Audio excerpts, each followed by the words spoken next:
Menantu pengganti sang CEO naga.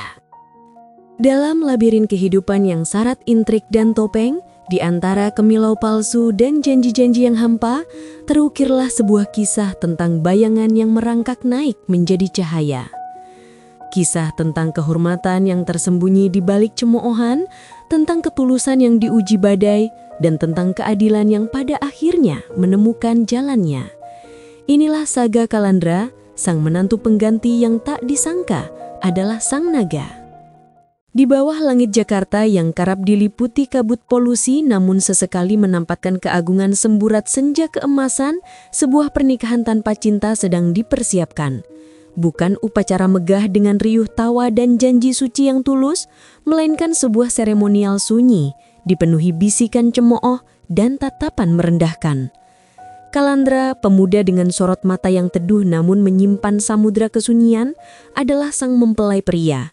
Statusnya sebagai anak pembantu di kediaman keluarga Surya, sebuah rahim kemewahan yang tak pernah benar-benar menerimanya, adalah cap yang tak terhapuskan. Pagi itu, di sebuah sudut kamar yang sesungguhnya tak pantas ia huni di rumah keluarga Surya, Kalandra menatap bayangannya sendiri di cermin yang sedikit buram. Wajahnya meski tampan dengan pahatan garis rahang yang kokoh, memancarkan kelelahan yang dalam. Ia bukan hanya lelah fisik, melainkan juga jiwa. Sejak kecil ia terbiasa dengan statusnya yang tak terlihat, tak dihargai. Ibunya, Santi, seorang wanita sederhana berhati emas, adalah satu-satunya pelita dalam hidupnya. Namun kini ibunya pun tak lagi di sisinya. Pergi menghadap sang pencipta, meninggalkan Kalandra sendirian di dunia yang terasa begitu dingin. "Kau siap, nak? Ini hari besarmu. Meski, ya, kau tahu." Suara serak Tuan Hendra Surya memecah keheningan. Kalandra menoleh. Pria paruh baya itu berdiri di ambang pintu, mengenakan setelan jas mahal yang pas di tubuhnya, aura dominasi tak terbantahkan terpancar darinya. Bagi Tuan Hendra, Kalandra hanyalah pion, alat tukar yang tak bernilai. Seharusnya putra kebanggaannya, Vanu Surya, yang menikahi Livia Laksana, pewaris tunggal keluarga Laksana yang sedang koma.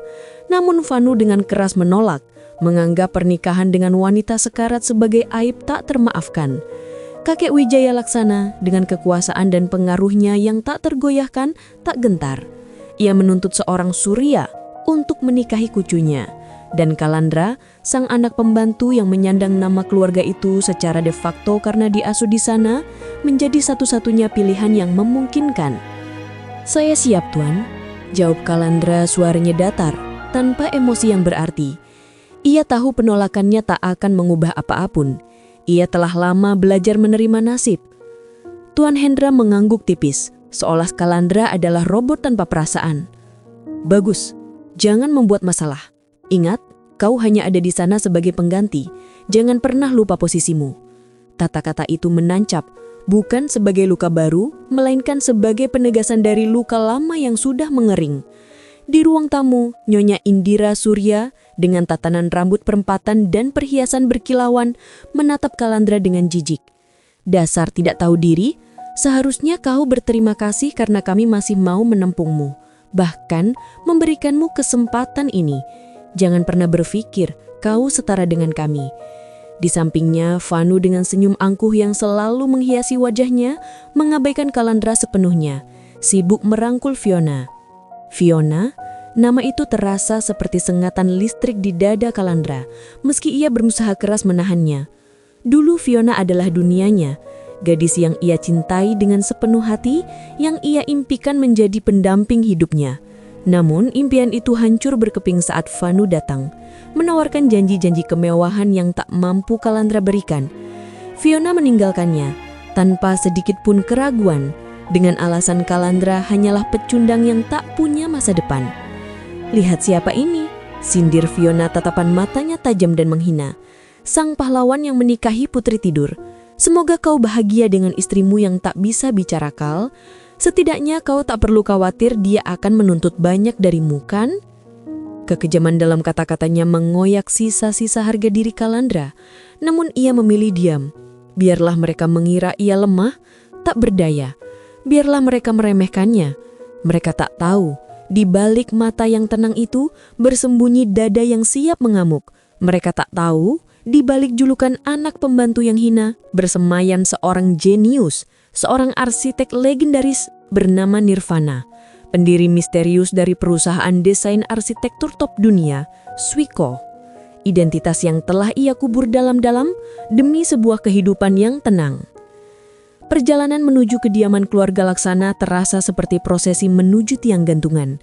Mansion Laksana berdiri megah, arsitekturnya klasik namun modern, merefleksikan selera tinggi dan kekayaan yang tak terbantahkan. Di sana, di dalam kamar yang begitu hening, terbaring Livia Laksana, wanita muda yang kecantikannya tak luntur bahkan dalam kondisi koma. Rambut hitamnya tersebar indah di bantal satin, kulitnya pucat, namun aura anggun tak pernah meninggalkannya.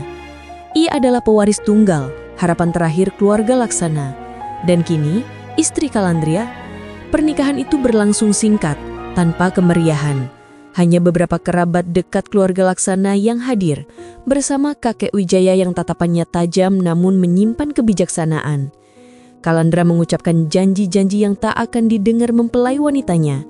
Di hadapan seorang penghulu yang terlihat tergesa-gesa, ini bukanlah ikatan hati, melainkan sebuah perjanjian dingin, sebuah formalitas belaka. Malam harinya, Kalandra memasuki kamar pengantinnya. Kamar itu luas, dihiasi perabot mewah.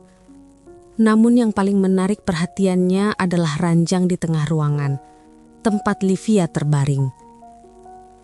Monitor medis berkedip pelan, menunjukkan denyut kehidupan yang rapuh.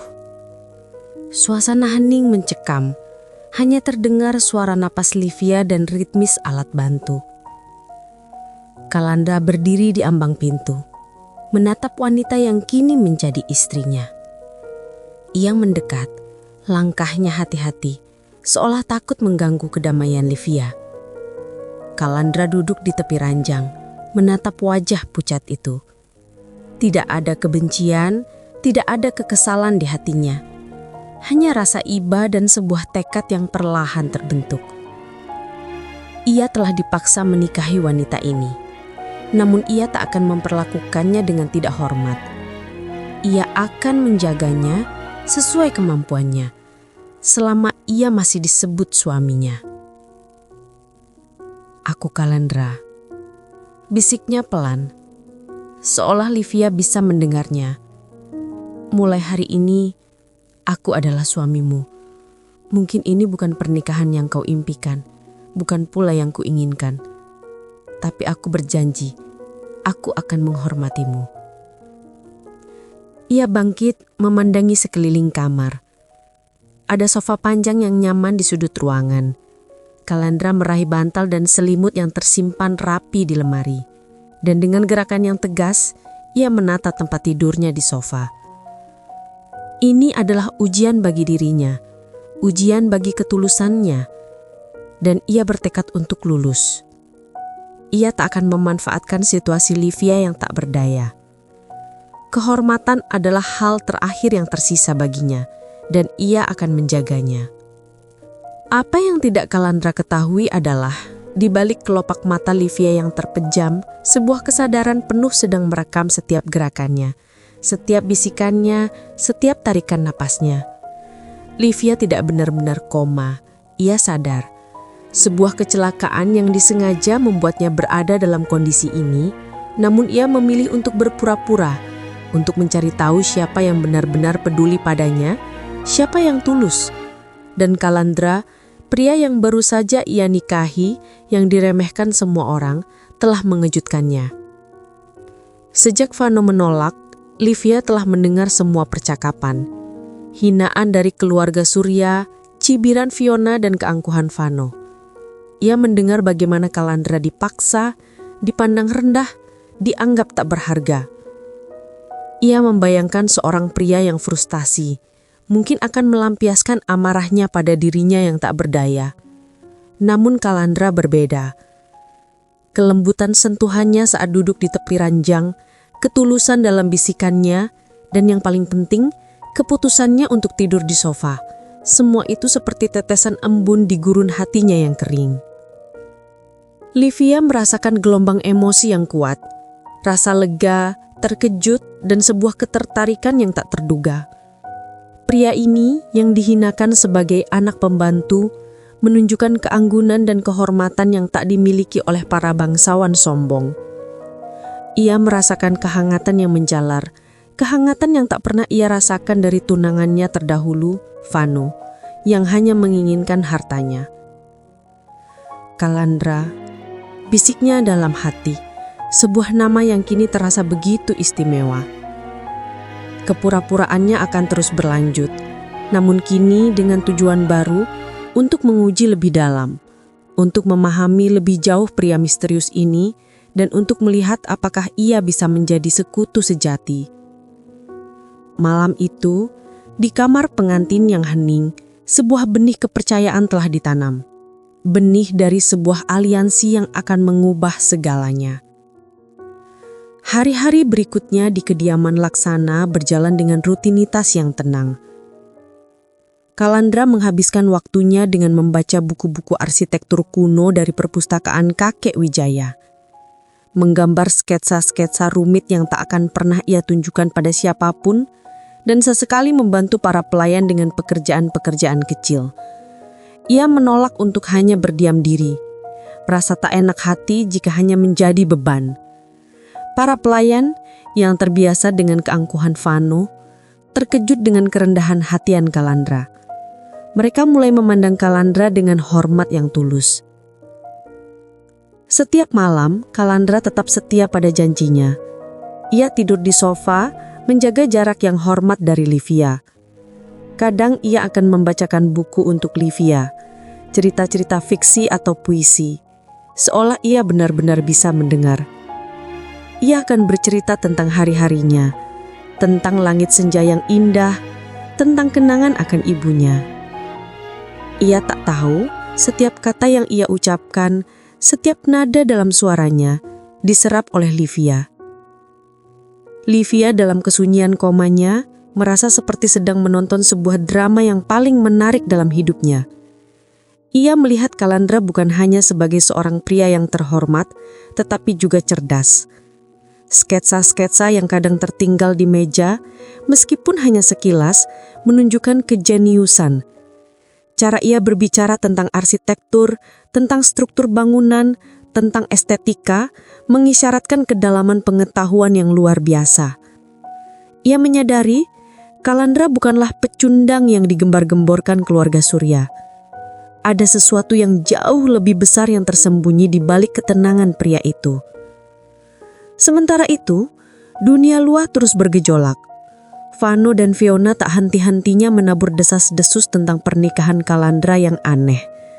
Mereka datang berkunjung sesekali. Tatapan Fiona menyapu Kalandra dengan cemoohan.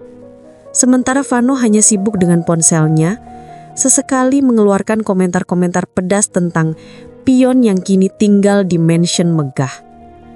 "Bagaimana rasanya menikah dengan hantu, Kal?" ejek Vano suatu hari saat ia dan Fiona berkunjung. "Apa kau perlu meludahinya agar dia bangun?"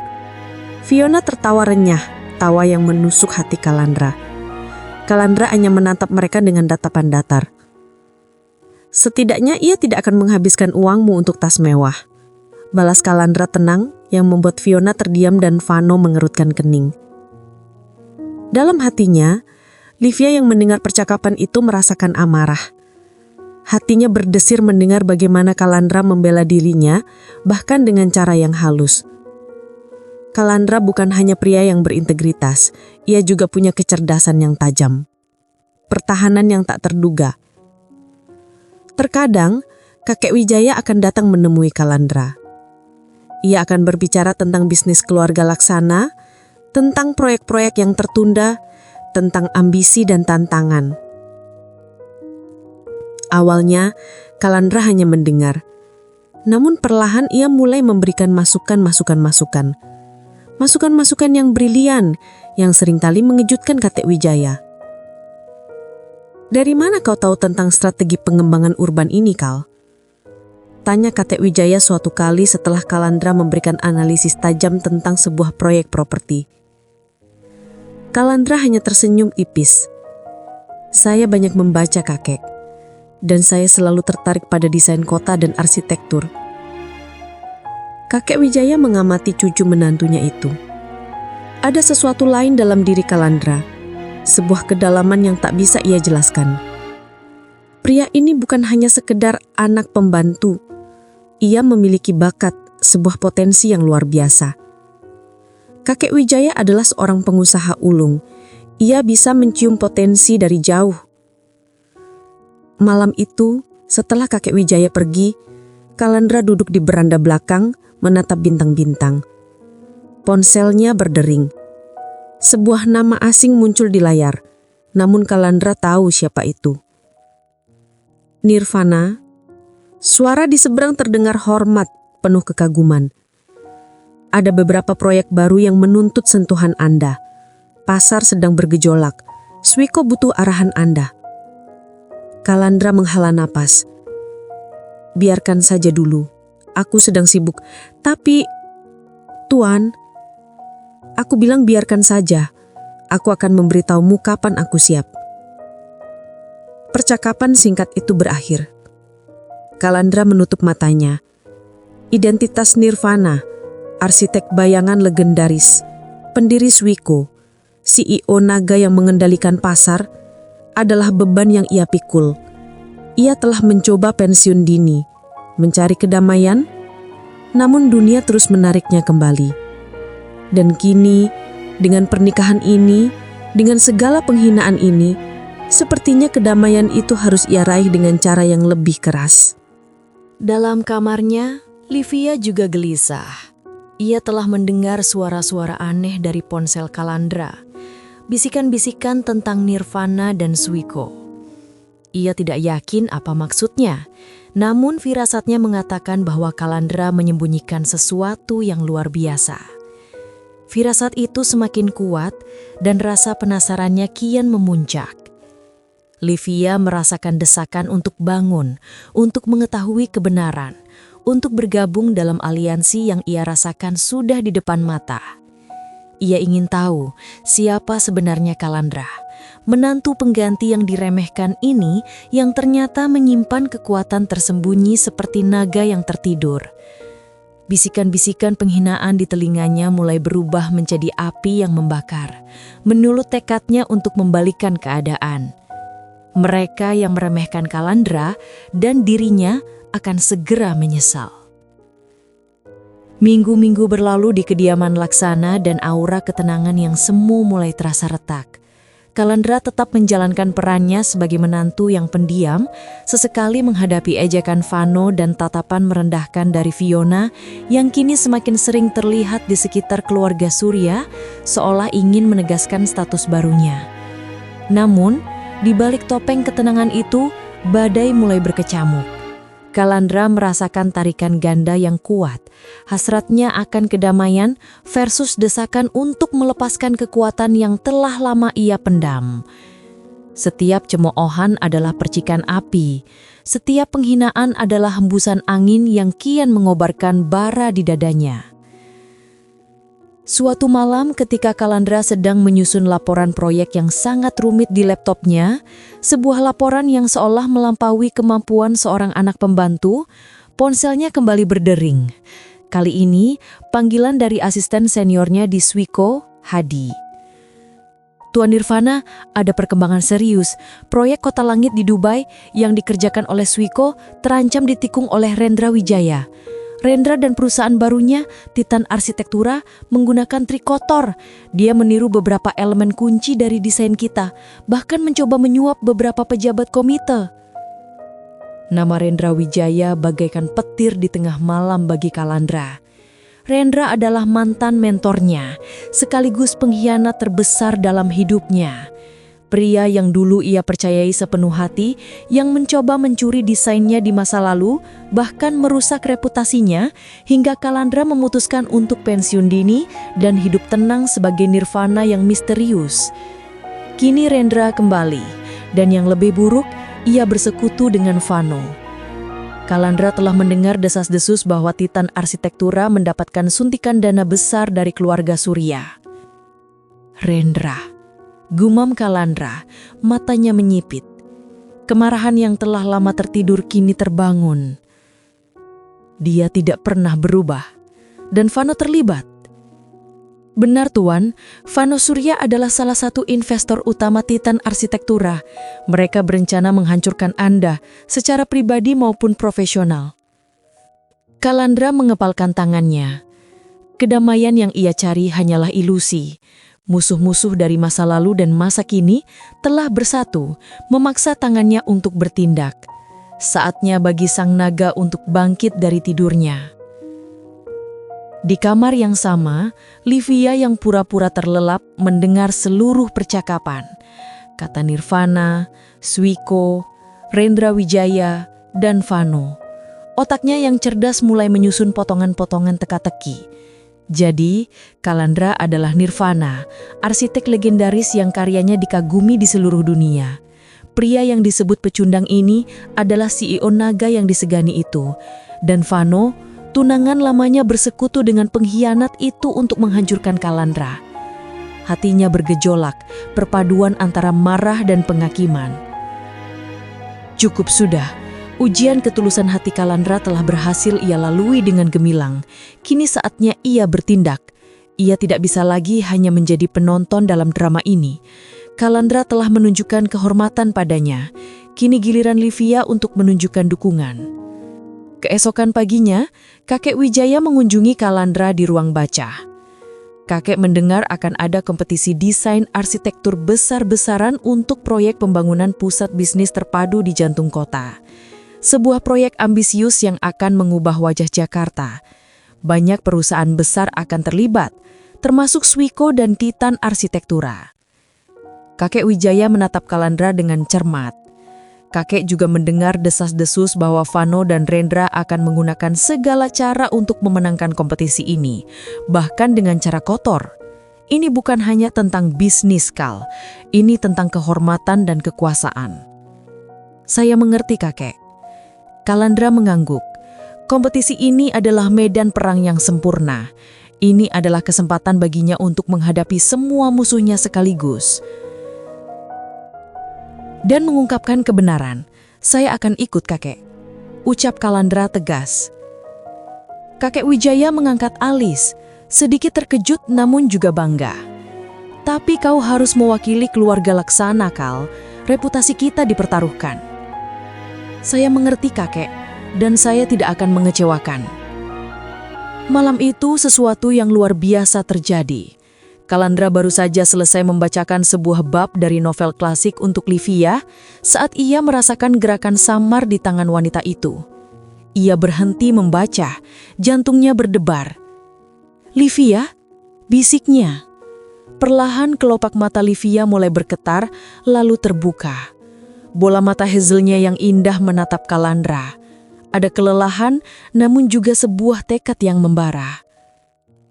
Kalandra, suara Livia serak, nyaris tak terdengar. Kata pertamanya setelah berbulan-bulan.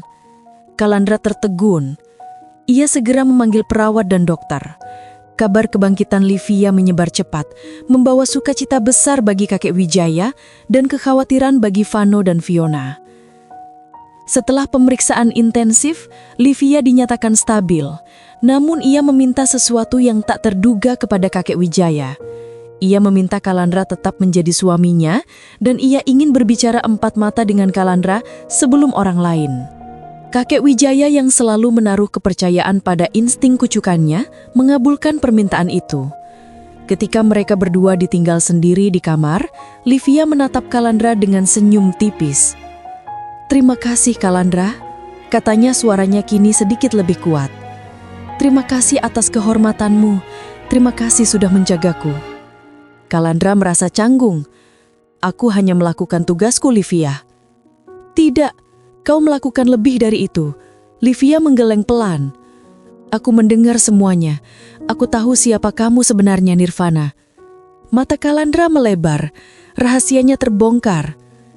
Livia tersenyum melihat keterjukan Kalandra. Jangan khawatir, rahasiamu aman bersamaku. Aku juga punya rahasiaku sendiri. Aku mengelah nafas. Kecelakaan yang membuatku koma Itu bukan kebetulan. Ada seseorang yang ingin aku tersingkir dari garis waris. Vano, tanya Calandra. Livia mengangguk. Dan sekutunya, mereka tidak tahu aku sadar. Mereka tidak tahu aku mendengar semua rencana jahat mereka. Calandra menatap Livia, sebuah gelombang kekaguman mengalir dalam dirinya. Wanita ini yang terlihat rapuh, ternyata memiliki kekuatan dan keberanian yang luar biasa.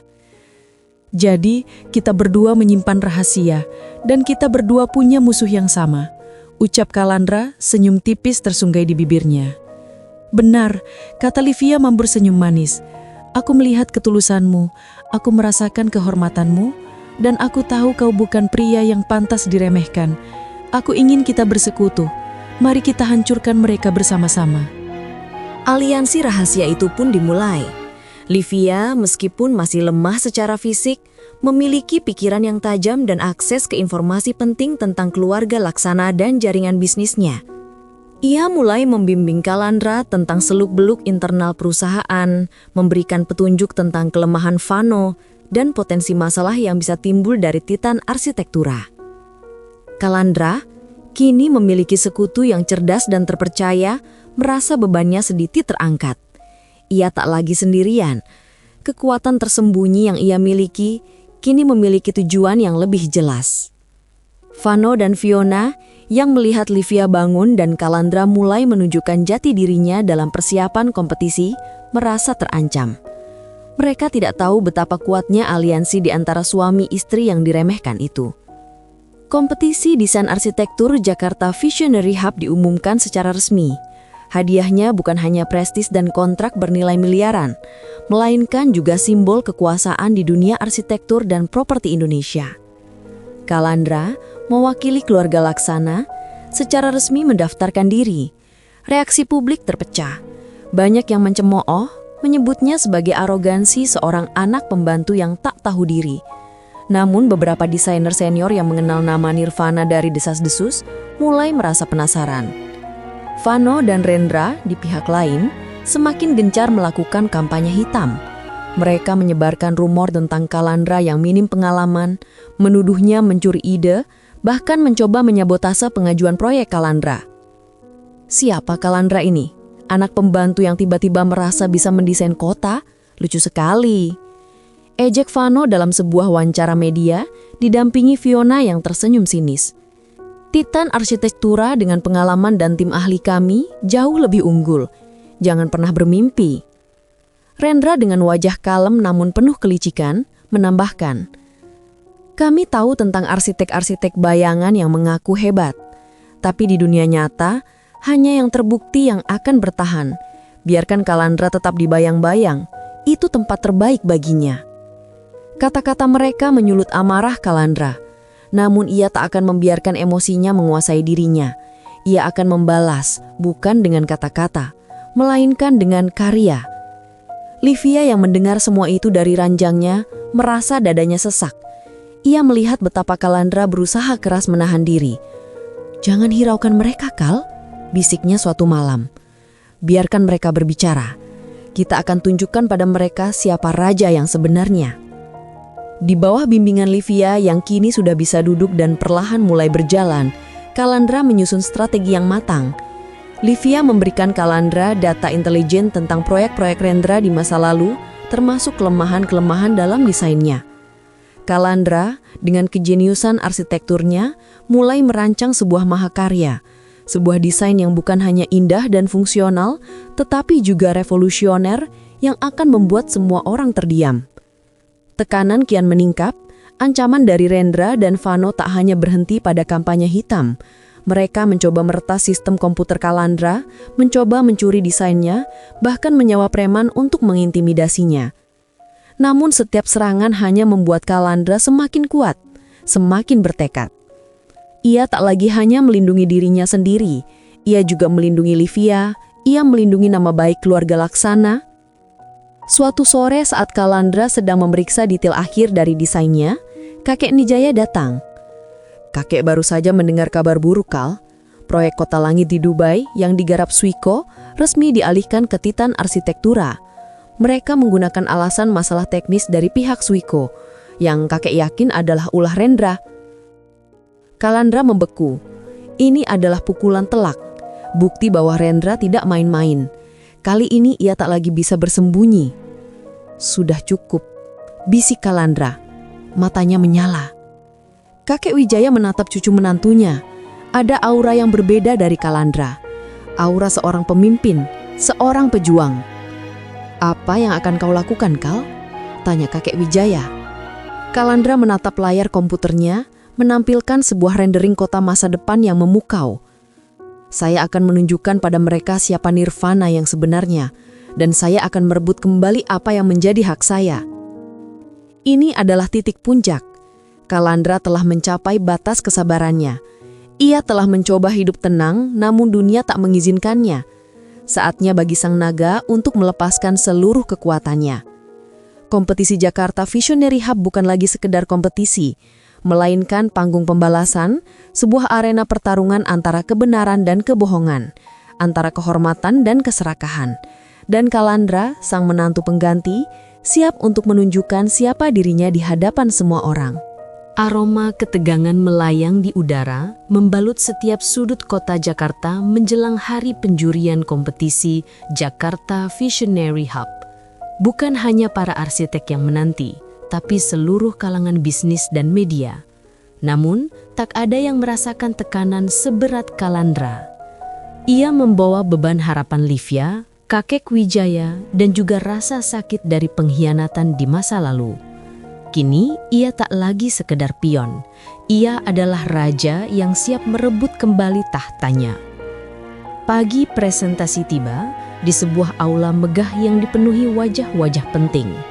Juri-juri ternama, investor kakap, dan tentu saja para pesaing.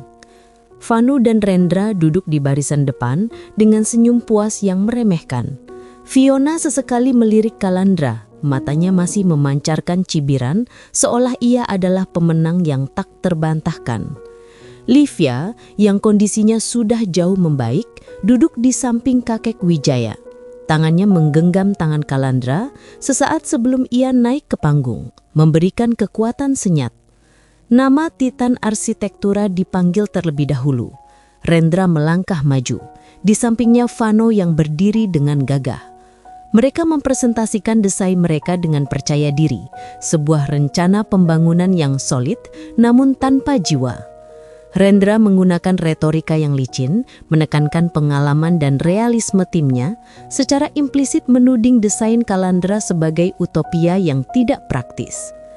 Selama presentasi, Vano terus menyela dengan lelucon-lelucon yang meremehkan Kalandra, mencoba merusak suasana dan memanipulasi opini publik. Juri-juri mengangguk-angguk, terkesan dengan presentasi yang profesional, meski beberapa wajah terlihat kurang antusias, seolah ada sesuatu yang hilang. "Apakah ada pertanyaan untuk Titan Arsitektura?" tanya ketua juri. Kakek Wijaya mengangkat tangan. "Saya ingin bertanya kepada Tuan Rendra.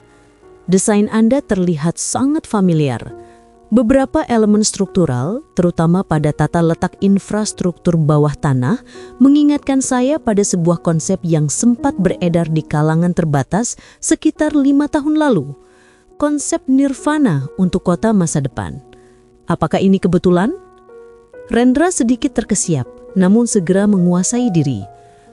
"Tuan Wijaya, dunia arsitektur selalu saling menginspirasi. Konsep Nirvana itu memang sempat populer, namun itu hanya idealisme tanpa realisasi. Desain kami adalah pengembangan yang jauh lebih pragmatis dan inovatif." Vano menimpali dengan sinis. "Jangan samakan karya asli dengan hayalan. Nirvana itu hanya mitos, tidak pernah ada di dunia nyata." Fiona tersenyum puas. Kemudian giliran Kalandra. Dengan nama Laksana Arsitektura yang disandangnya, ia melangkah ke panggung. Seketika aula menjadi hening. Ia mengenakan setelan jas yang pas di tubuhnya, memancarkan aura tenang namun berwibawa, jauh berbeda dari anak pembantu yang dikenal semua orang. Ia menatap lurus ke depan, ke arah Vano dan Rendra, matanya menyala dengan api yang tak terbendung. "Selamat pagi, para juri yang terhormat," rekan-rekan arsitek dan tamu undangan. Suara Kalandra terdengar jernih dan berwibawa, memecah keheningan. Saya Kalandra dari Laksana Arsitektura. Hari ini saya akan mempersembahkan sebuah visi untuk Jakarta Visionary Hub. Sebuah visi yang tidak hanya membangun gedung, tetapi juga membangun masa depan. Layar di belakangnya menyala, menampilkan sebuah rendering kota yang memukau. Bukan sekedar bangunan-bangunan megah, melainkan sebuah ekosistem urban yang hidup, terintegrasi dengan alam, efisien energi, dan berfokus pada kualitas hidup manusia. Desainnya inovatif, futuristik, namun tetap mempertahankan esensi kebudayaan lokal. Sistem transportasi canggih, ruang hijau vertikal dan konektivitas digital yang seamless. Setiap detail dirancang dengan presisi dan estetika yang luar biasa. Saat Kalandra berbicara, dengan narasi yang lancar dan penuh gairah, suaranya dipenuhi keyakinan yang tak tergoyahkan. Ia menjelaskan setiap aspek desainnya, mulai dari struktur mikro hingga makro, dengan bahasa yang mudah dipahami, namun kaya akan kedalaman teknis. Para juri mulai terlihat terpukau. Beberapa bahkan tanpa sadar bangkit dari tempat duduknya, mendekati layar, takjub dengan detail yang disajikan. Ini luar biasa, bisik seorang juri, seorang arsitek senior yang sangat dihormati. Skala dan kompleksitasnya, belum pernah saya lihat desain sebrilian ini. Di antara kerumunan, Livia tersenyum bangga, matanya berkaca-kaca. Kakek Wijaya mengangguk-angguk, senyum tipis mengembang di bibirnya. Namun kejutan terbesar belum datang. Setelah presentasi yang memukau, Kalandra menatap Rendra. Sebelum saya membuka sesi tanya jawab, saya ingin menambahkan sesuatu. Desain Jakarta Visionary Hub ini adalah puncak dari sebuah konsep yang saya mulai kembangkan bertahun-tahun lalu. Sebuah konsep yang dikenal dengan nama Nirvana. Seketika aula menjadi riuh. Bisikan-bisikan tak percaya menyebar seperti api. Fana dan Rendra terlihat pucat pasi.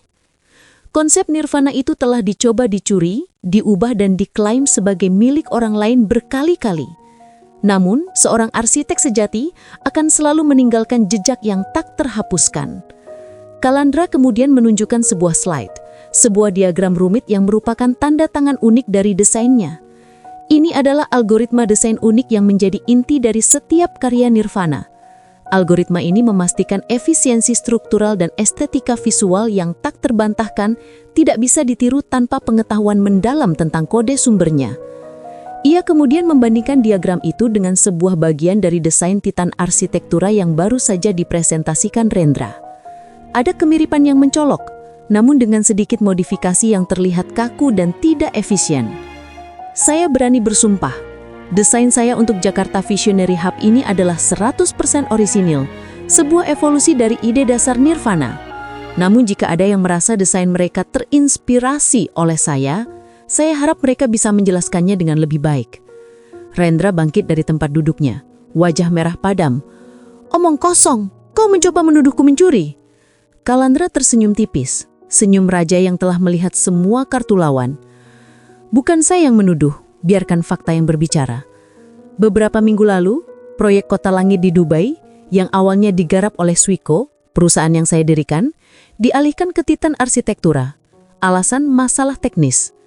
Anehnya, setelah pengalihan itu, desain Titan Arsitektura untuk proyek Dubai yang saya berhasil dapatkan, kini memiliki algoritma yang hampir identik dengan konsep Nirvana, bahkan dengan kelemahan-kelemahan yang sengaja saya tanam sebagai perangkap. Mata Rendra melebar ketakutan. Ia tahu jebakan itu. Dan untuk menegaskan siapa Nirvana yang sebenarnya, Kalandra menoleh ke arah kamera. Biarkan saya secara resmi mengumumkan. Saya, Kalandra, adalah pendiri dan CEO Swiko. Saya adalah Nirvana yang kalian semua cari. Aula meledak. Para juri saling pandang tak percaya. Kemudian tatapan mereka beralih ke Rendra dan Vano yang kini terlihat sangat terpukul. Reputasi Rendra yang dibangun di atas kebohongan hancur berkeping-keping. Vano yang selama ini menghina Kalandra kini menyadari bahwa ia telah mencoba menginjak seorang raksasa. Setelah pengakuan yang menggemparkan itu, Kalandra menjawab pertanyaan juri dengan tenang dan percaya diri. Setiap jawaban adalah bukti kejeniusan dan pengetahuannya yang tak terbatas. Pada akhirnya, tidak ada keraguan. Desain Kalandra untuk Jakarta Visionary Hub adalah pemenang mutlak. Pengumuman kemenangan Kalandra adalah pukulan telak bagi Vano, Rendra, dan Fiona. Berita tentang pengakuan Kalandra sebagai Nirvana dan CEO Swiko menyebar seperti kilat. Dunia arsitektur terguncang. Media massa gencar memberitakan kebangkitan sang arsitek bayangan. Kekalahan Rendra bukan hanya dalam kompetisi, tetapi juga pengungkapan skandal pencurian desain yang menghancurkan karirnya. Investor menarik diri dari Titan Arsitektura dan perusahaan itu bangkrut dalam hitungan hari. Rendra dihukum secara hukum atas pelanggaran hak cipta. Vano, yang telah menginvestasikan sebagian besar kekayaannya di Titan Arsitektura, kehilangan segalanya. Bisnis keluarga Surya pun terkena imbasnya. Reputasi mereka tercoreng parah. Tuan Hendra dan Nyonya Indira terpaksa meminta bantuan kakek Wijaya untuk menyelamatkan aset-aset mereka. Sebuah penghinaan besar bagi harga diri mereka yang angkuh. Fiona, yang selama ini mengejar kemewahan, mendapati dirinya dicampakkan oleh Vano yang kini bangkrut. Ia mencoba kembali mendekati Kalandra, namun Kalandra hanya menatapnya dengan tatapan dingin. Kau punya pilihan, Fiona, kau memilih jalanmu sendiri. Kini, hadapilah konsekuensinya. Fiona pergi dengan air mata penyesalan, menyadari bahwa ia telah membuang berlian demi kerikil. Setelah kemenangan gemilang itu, Kalandra tidak lagi menjadi menantu pengganti yang diremehkan. Ia dihormati, disegani, bahkan dipuja. Ia kini adalah CEO Naga yang memegang kendali di pasar. Ia memimpin proyek Jakarta Visionary Hub dengan dedikasi tinggi, bekerja sama dengan tim terbaik dari Swiko dan insinyur-insinyur pilihan kakek Wijaya. Hubungannya dengan Livia semakin kuat. Mereka bukan lagi sekedar sekutu rahasia, melainkan pasangan yang saling mencintai dan mendukung. Livia pulih sepenuhnya.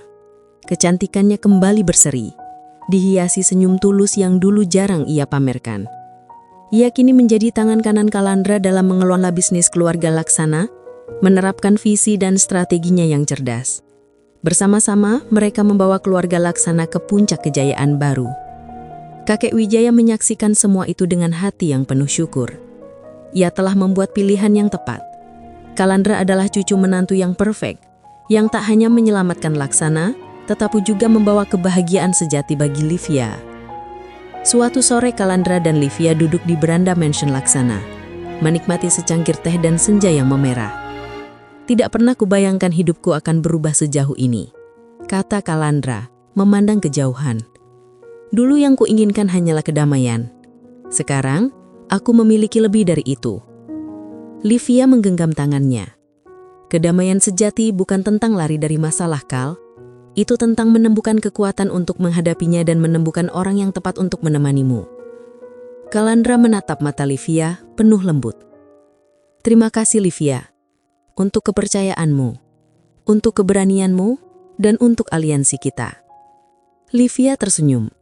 Terima kasih kembali, Kalandra, untuk kehormatanmu, untuk ketulusanmu, dan untuk menunjukkan kepada mereka siapa raja yang sebenarnya. Kisah Kalandra, sang menantu pengganti, berakhir bukan hanya dengan kemenangan atas musuh-musuhnya, melainkan dengan penemuan jati diri dan cinta sejati. Ia yang dulu diremehkan sebagai anak pembantu, kini menjadi CEO Naga yang bijaksana, disegani oleh lawan maupun kawan. Ia telah membuktikan bahwa penampilan bisa menipu, dan kekuatan sejati seringkali tersembunyi di balik kerendahan hati. Vano, Rendra, dan Fiona mendapatkan akhir yang setimpal dengan kesombongan dan keserakahan mereka. Karma telah bekerja dengan sempurna, menegaskan bahwa keadilan, meski lambat, pada akhirnya akan selalu datang. Mereka yang menanam benih kebencian dan kebohongan akan menuai badai kehancuran. Kalandra dan Livia, di sisi lain, membangun sebuah kerajaan baru di atas fondasi ketulusan, integritas, dan saling menghormati. Cinta mereka bukan didasari oleh harta atau status, melainkan oleh penerimaan akan diri masing-masing, lengkap dengan kekuatan tersembunyi dan kerapuhan yang manusiawi. Mereka mengajarkan bahwa harga diri sejati tidak ditentukan oleh pandangan orang lain, tetapi oleh kehormatan yang kita pegang teguh dalam hati. Bahwa penderitaan bisa menjadi pupuk untuk pertumbuhan, Dan setiap ujian adalah kesempatan untuk menunjukkan siapa kita sebenarnya. Kalandra, sang naga yang bangkit dari bayang-bayang, kini berdiri kokoh di puncak. Bukan karena keserakahan, melainkan karena ia memilih untuk bertindak dengan hati yang tulus. Dan dalam kebahagiaan yang ia temukan bersama Livia, ia akhirnya menemukan perdamaian yang sesungguhnya. Pesan moralnya jelas, jangan pernah meremehkan seseorang, sebab tahu tak pernah tahu badai apa yang tersembunyi di balik ketenangan yang paling dalam.